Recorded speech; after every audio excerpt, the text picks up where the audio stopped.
For the first time in over a decade, it seems like NASCAR is starting to listen to its fans. No more playoffs in NASCAR. We're going back, not that far back, but we're going back all the way to the chase. People are happy, some people like it. In Mark Martin's words, it's a good compromise. We're going to break it all down, talk about that. And what nobody's really talking about is 750 horsepower in the cars, baby. Come on, baby. Bugging it, bugging it, bugging it. Let's get into it.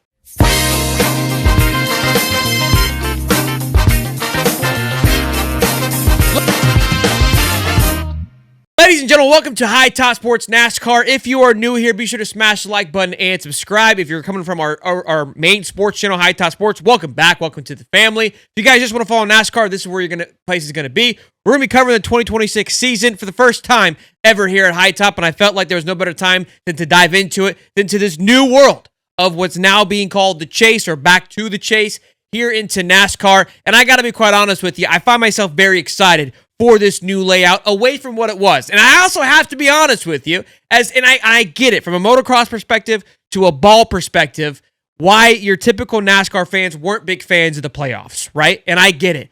But there was something about that Game 7 aspect that I enjoyed. I did love it. Last year's final race, cinema. I don't think anybody can hate on that. It was a phenomenal race. It was exciting, gut-wrenching for the Hamlin fans, my wife included. But I liked kind of the game winner knockoff hit. But does it really give you your true winner in a NASCAR perspective? No. And I'm happy with how they have chose to do this. We're going to talk about the rules, the things that I like. I'm more of an optimistic. There aren't too many things that I don't like at this moment from a quick overview, but we're going to break it down. So right now, race points changed slightly with the winning driver now earning 55 points. Previously the race winner would earn 40 points. And race winner win no longer grants automatic entry into the chase. Winning you're in is no more. As much as I love the chaos of the win and you're in, going back to the Burton era when he won the last race 2 years ago in Daytona, it was fun, it was cool, it was emotional. But comparing to the ball world, it's like allowing Tulane and JMU into the playoffs. It's a wasted spot. It's unnecessary. It's a Hail Mary to get in. The playoffs should consist of the best of the best. And I love this. The win and you're in mentality, I was never a big fan of it. I felt like you could win, coast the rest of the season. Took a lot of what we enjoy of NASCAR, in my opinion, away from the excitement. So I love this. Let's get back to the core. Let's get back to rewarding week after week good performance. And this is a phenomenal start. The top 16 drivers in regular season points make the chase. Now, this is where I think, and even Chase Elliott was vocal about this, where people aren't happy about it. It's too many. A lot of names out there, and I see both sides to this, personally. The one side that it is too many is that you're not going to have that buildup of maybe losing a Hendrick guy, right? Or maybe keeping out a 23-11. With 16, you're probably going to have all of your main drivers from all of your main charters always making the playoffs. So, or do you really need to have your playoffs? Well, I think that's where the compromise came in, because some people still want to go back to your 36 races where that's it. There is no playoffs. Just let the best of the best go after it. But when you get 16, you're going to reshuffle the deck, combine things a little bit, but you're still going to have the best of the best going after it. That's why I don't mind the 16, because you're going to get a lot of faces. I think part of growing the brand, too, is allowing some of these smaller drivers that are on that cusp, that are maybe 2 and 3 spots out from 12th, to get in. Now, not everybody wants a participation trophy, and I understand that, and maybe it is a little bit too big. Maybe you get back to that 12, maybe even 10, to tighten it up, to make making the chase that much more viable. But again, small compromise. I don't hate it. Do I think the 16th guy is going to come out there and win? No. But if the 16th guy makes it and they do win the chase, then there's going to be an argument of like, that's why you have it. Because that means they went on a historic run to come out of it and pull themselves. Now, I do see some changes probably happening in the next couple of years, because here's where things get interesting, right? With the points leader at the end of the regular season earning a 25-point advantage over second, the seeding starts to the chase will be as follows. So first gets 2,100, then second gets 2,075, and then it's 10, 10, 5, 5, 5, all the way down. So from first to 16, there is a 100-point gap. Now that sounds like a lot, but we just said 55 points gets you, or a win gets you 55 points. So if that first race, the 16th seed wins, and for whatever reason the 1 seed gets knocked out, they're one win away from being in first place. And that is going to be something that's going to be interesting to watch, is what is the gap from 1 to 16 pre-playoff reshuffle? And if it is a dramatic shuffle and a guy getting in, squeezing in at 16, now all of a sudden gets an additional 30 points or catches all the way back up, that's where I can see it getting a little bit wobbly. Again, I still think it's much better because let's be honest, the way that it was now with the playoffs of a win and you're in, you didn't even have a point system because a 16 guy, if he just kind of went on a run and won from each cycle, he could have found himself in the Final Four without having any true, just dominance over that stretch of the playoffs. So again, I think it's good compromise. Do I think the points separation headed into the chase may change? Possibly. Here's what I do love about it, because myself being a typical more of a ball and stick watcher, right, where playoffs are huge. You want to have that playoff aspect into it.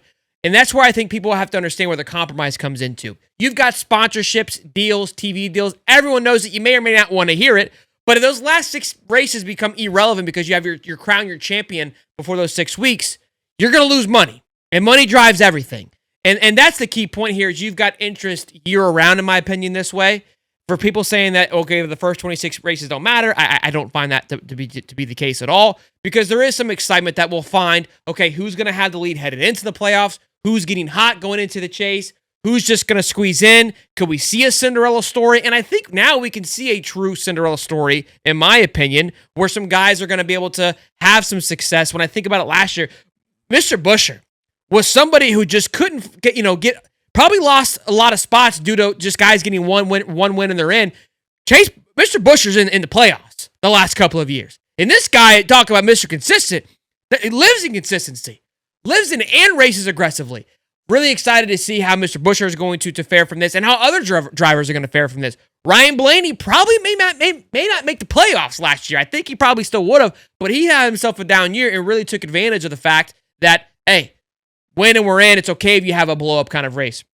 I saw a chart where somebody had the past winners with this new one, and Ryan Blaney doesn't have a championship, and Kyle Busch. If they stuck with the chase format, then those two guys would not have a championship, and Kyle Larson has one more championship added to his belt. Now, how much of all that is true? Obviously, the numbers, and there's so many different caveats that you can throw into that, but I did find that very intriguing, and I think that's what's also be fun headed into this year. Strategy changes. Right? Where before you could probably race a little more aggressive from time to time. So I think stage wins are going to have way more impact later on in the season than they've ever had.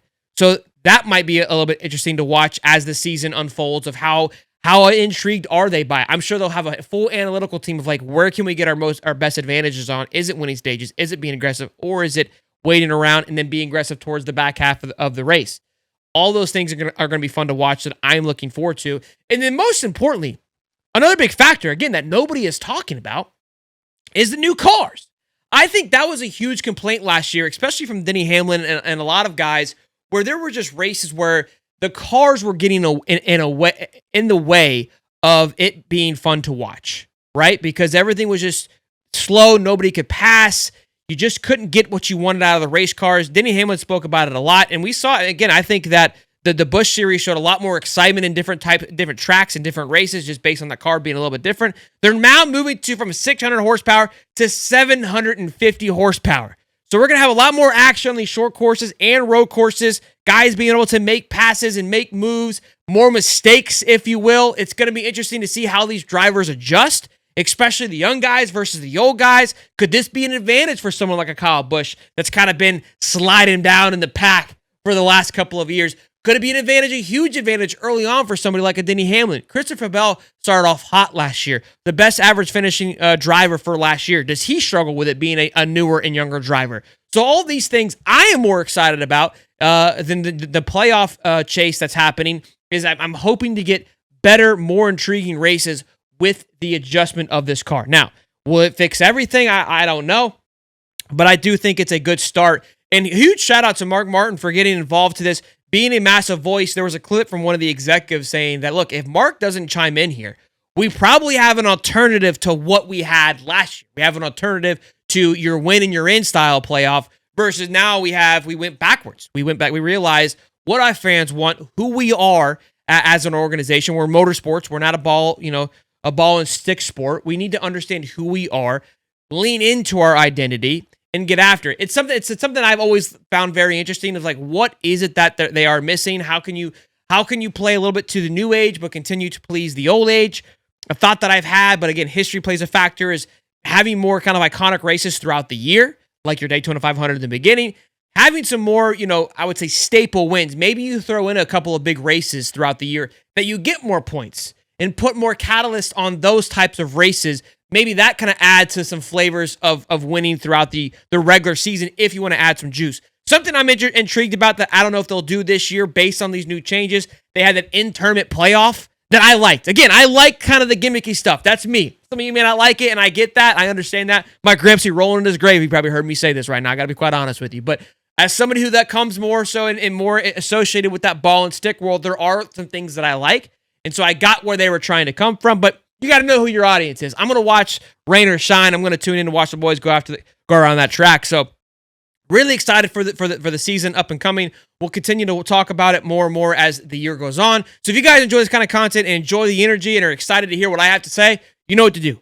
Smash the like button, subscribe. We're trying to get to 1,000 subs. Be cool when we get to 1,000 before we kick off the Daytona 500. Me and the little man, my 3-year-old, he calls them Cachigas. We love NASCAR. We'll be at the Daytona 500. So if you guys are going to be there, holler, shout, stop by, say hey. We'll see you around. Be sure, again, smash it, like it. Leave a comment down below. How do you feel about the new changes? I want to hear from you guys. We'll see you in the next one. Peace and love, baby.